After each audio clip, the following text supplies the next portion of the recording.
আসসালামু আলাইকুম। এভরিডে কুকিংয়ে আপনাদেরকে স্বাগতম। আজকে আমি আপনাদেরকে শোল মাছের ভুনার রেসিপি দেখাবো। শোল মাছের ভুনাটা করতে যে যা উপকরণ লাগবে তা হচ্ছে, শোল মাছকে আমি আগেই রেডি করে রেখেছি। এটাকে লবণ একটু হলুদ দিয়ে সেদ্ধ করে নিতে হবে এবং বেছে নিতে হবে। তারপর লাগবে পেঁয়াজ কুচি, তারপর লাগবে ধনিয়া পাতা, কাঁচামরিচ, আর সাধারণ যা মশলাগুলো আছে তা হচ্ছে মরিচ, হলুদ, ধনিয়া, যা আমরা সাধারণত ব্যবহার করে থাকি। আমি এখন চুলাটা অন করে নিচ্ছি।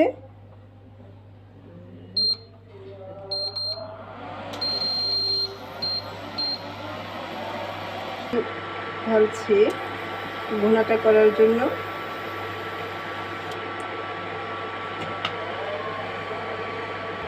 তেলটা একটু গরম হয়ে আসছে। গরম হলে আমি একটা পেঁয়াজ কুচি দিয়ে দিব।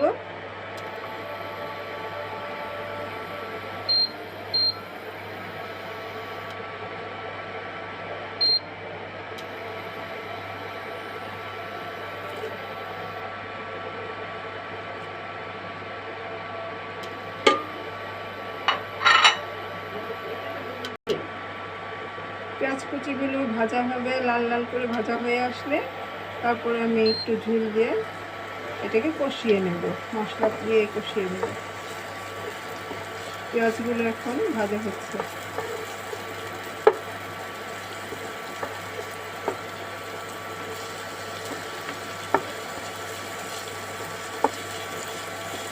তেলটা যার যার পছন্দের মতো, অনেকে আস্তে তেল পছন্দ করেন না, কম তেল ইউজ করেন। তো আমি সাধারণত তেমনই একটু এত বেশি তেলটা ইউজ করি না, যাতে তেলটা আসলে গ্যাসের জন্য একটু খেতে অ্যাসিডিটি হয়ে যায়। নর্মাল তেল দিয়েই করছি, যার যার পছন্দের মতো তেল দিয়ে দিন।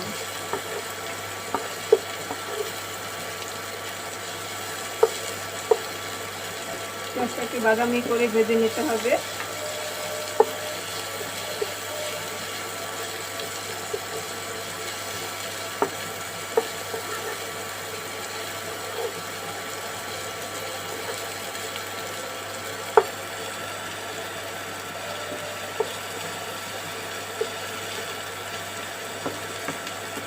ভুনাতে যত বেশি পেঁয়াজ দিবেন ততই মজা বেশি হবে।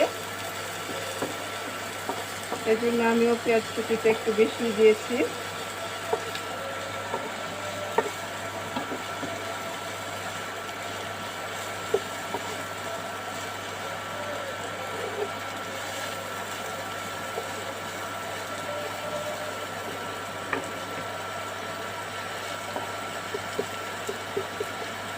শোল মাছ, তারপরে টাকি মাছ, এগুলোর ভুনা অনেক সুস্বাদু। আর যেটা নাকি বেলে মাছের, তো আর বলারই নেই। বেলে মাছের ভুনা অনেকই খুবই সুস্বাদু একটা রেসিপি। আমি আজকে করতেছি শোল মাছের ভুনা।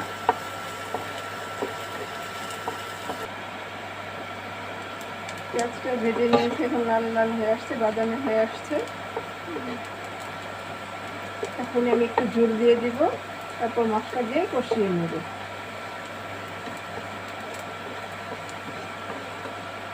যতটা বাদামি বাদামি হবে পেঁয়াজটা, ততই বেরেস্তার মতো মানে ফ্লেভারটা ভালো আসবে। তাই পেঁয়াজটাকে একটু বেশি বাদামি করেই ভাজতে হবে।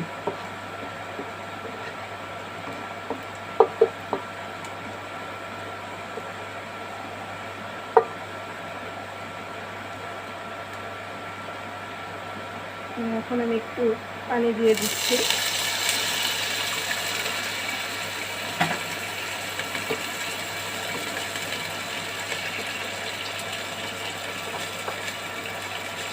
এখন আমি মশলাগুলো ইউজ করব।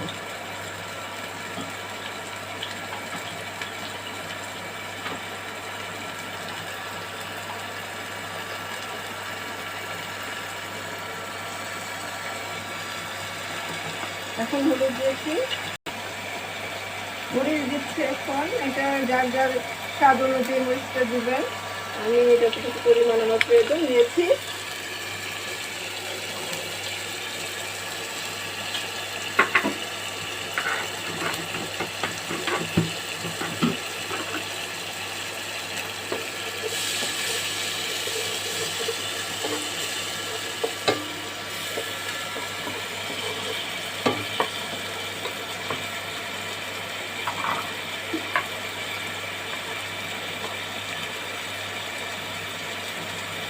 ধনিয়া দিচ্ছি। সব মশলাই আপনাদের স্বাদ অনুযায়ী দিলেই ভালো হয়, যে যতটুকু ব্যবহার করে মশলা করেন। আমি আমার যতটুকু প্রয়োজন ততটুকু দিয়েছি। ধনিয়া গুঁড়া, হলুদ গুঁড়া আর মরিচ গুঁড়া দিয়েছি এটার সঙ্গে। এখন একটু আমি কষিয়ে নেব লবণ দিয়ে। তারপর আমার এই যে বাছা শোল মাছটা, এটা আমি দিয়ে দেব।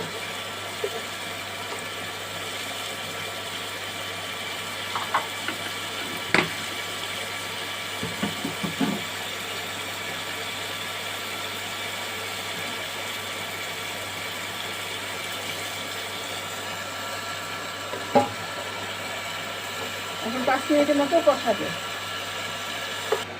5 মিনিট হয়ে গেছে। আমি 5 মিনিট পর আবার ফিরে এসেছি। আমার মশলা কষানো শেষ হয়ে গেছে। এবার আমি মাছটি আমি করে রেখেছিলাম বেছে, ওটা আমি দিয়ে দিচ্ছি।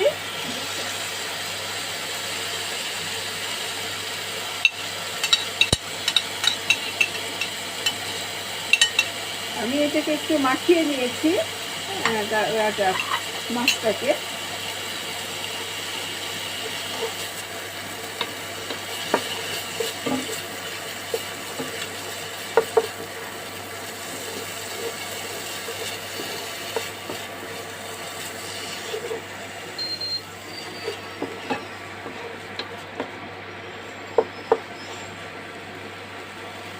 একটু ঝোল দিয়ে দিচ্ছি।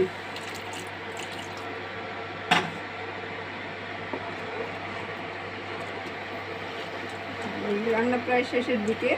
এটা হয়ে আসলে আমি ধনেপাতা, কাঁচামরিচ দিয়ে এটাকে নামিয়ে ফেলব।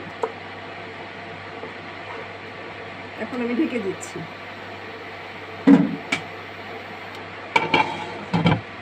5 মিনিট পর আবার আমি ফিরে আসবো। 5 মিনিট পর আমি আবার চলে আসছি। এই যে দেখেন পানিটা শুকিয়ে আসছে। এবার আমি এটাতে কাঁচামরিচ দিব। কাঁচামরিচটা দিয়ে একটু নাড়াচাড়া দিয়ে সেটা ভাজা ভাজা হয়ে আসলে ধনেপাতা দিব। ধনেপাতা দিয়ে আমি নামিয়ে ফেলব।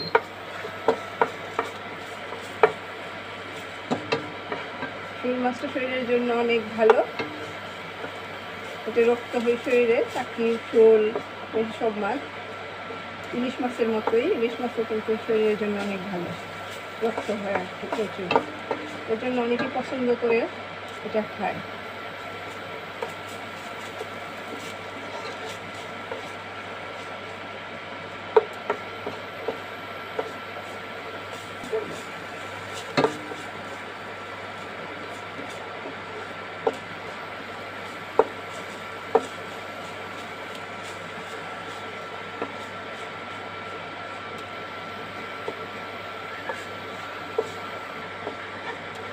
এই ভুনাটা আমাদের বাসায় অনেকেই পছন্দ করে, সবাই পছন্দ করেই খায়।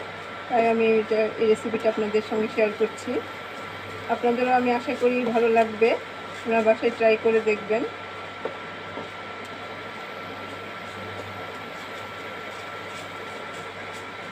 মরিচগুলোকে একটু ঢেকে রাখছি যাতে সেদ্ধ সেদ্ধ হয়ে আসে।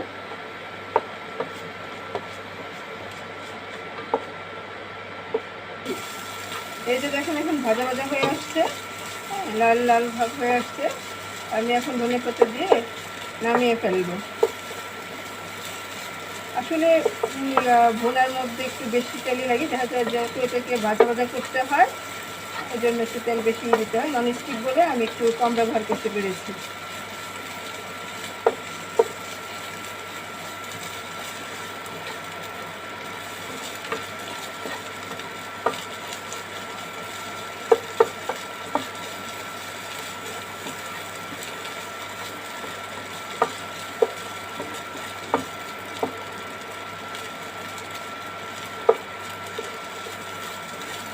এই যে শেষ হয়ে আসছে আমার রান্না প্রায়। এখন আমি একটু ধনিয়া পাতা দিব।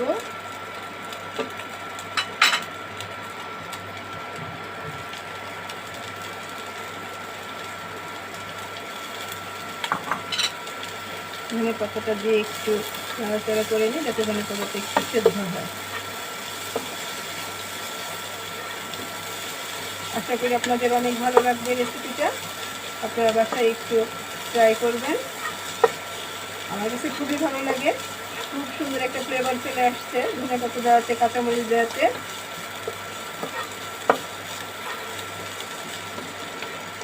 খুবই পছন্দের খাবার আমাদের বাসায়, তাই আমি পছন্দ করে আপনাদের ওই ইয়েটা দেখাই দিলাম যে কীভাবে রান্না করতে হয়।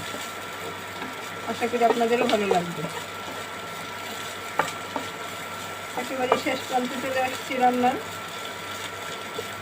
যে ভাজা হয়ে গেছে, যত বেশি একটু লাল লাল করে ভাজা করতে পারবেন ততই বেশি এটা ফ্লেভারটা চলে আসবে।